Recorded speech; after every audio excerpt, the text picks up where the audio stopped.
Chapter 5 की शुरुआत एक थोड़ी स्कैरी मोमेंट से होती है। आमिर और हसन रात को गनफायर और बॉम्ब्स की आवाज़ से डर जाते हैं। दोनों भागकर अली के पास जाते हैं। अली उन्हें काम करते हुए कहता है कि शायद लोग डक्स हंट कर रहे हैं।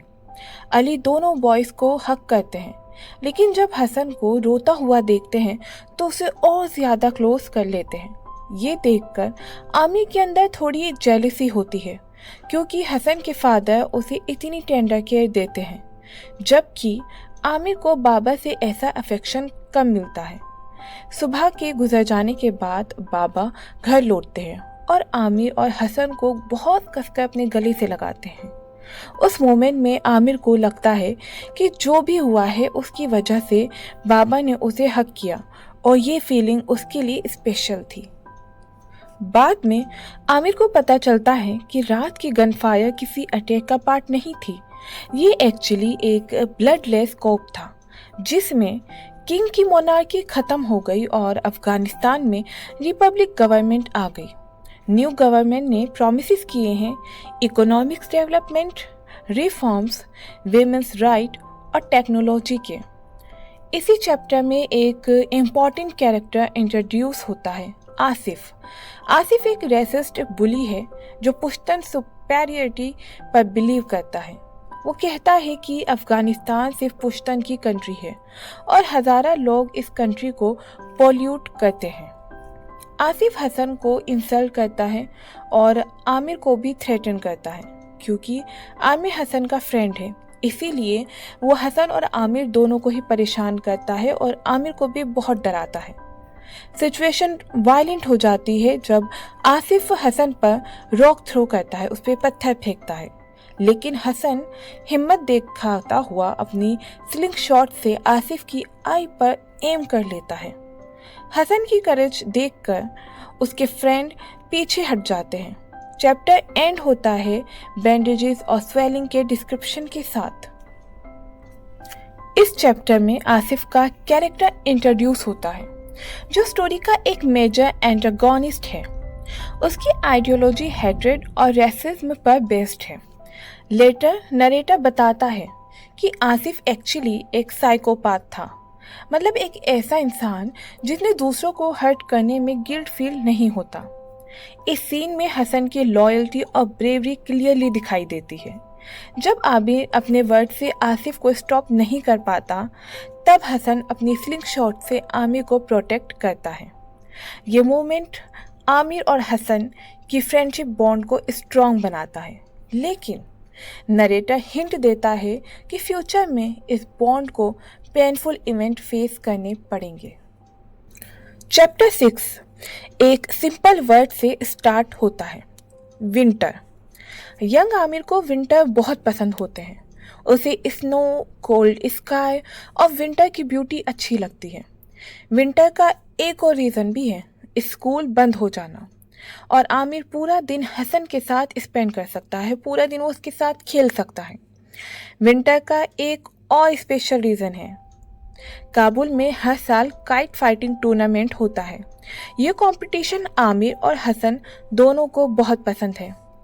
आमिर काइट फाइटिंग को वॉर बैटल जैसा डिस्क्राइब करता है। टूर्नामेंट के लिए दोनों पूरा साल अलाउंस सेव करते हैं ताकि काइट बनाने के मटेरियल खरीद सकें। फिर वो केयरफुली काइट्स को शेव, कट, स्ट्रिंग और ड्राई करते हैं। काइट फाइटिंग के रूल्स सिंपल होते हैं, no rules, fly your kite, cut the opponents, good luck.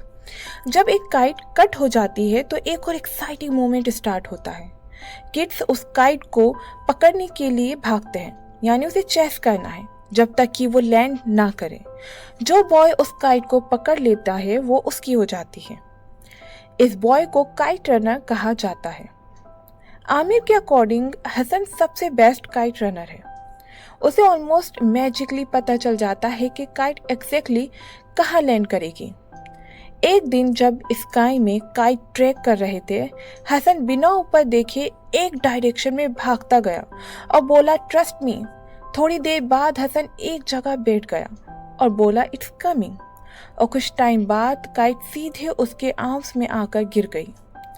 1975 कि टूर्नामेंट से एक रात पहले बाबा आमिर से कहते हैं कि उन्हें लगता है कि इस साल आमिर टूर्नामेंट जीत सकता है।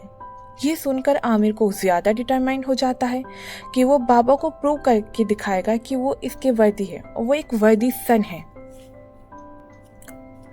इस चैप्टर में ऑथर अफगान कल्चर का एक इम्पॉर्टेंट पार्ट दिखाता है, काइट फाइटिंग ट्रेडिशन। काइट सिर्फ एक गेम नहीं है, ये स्टोरी में सिंबॉलिक मीनिंग भी कैरी करती हैं। आमिर और हसन का रिलेशनशिप भी काइट के थ्रू रिफ्लेक्ट होता है। आमिर काइट फाइटर है और हसन उसका काइट असिस्टेंट और काइट रनर है। जब आमिर किसी ओपोनेंट की काइट कट करता है, हसन उस काइट को भागकर पकड़ कर लाता है।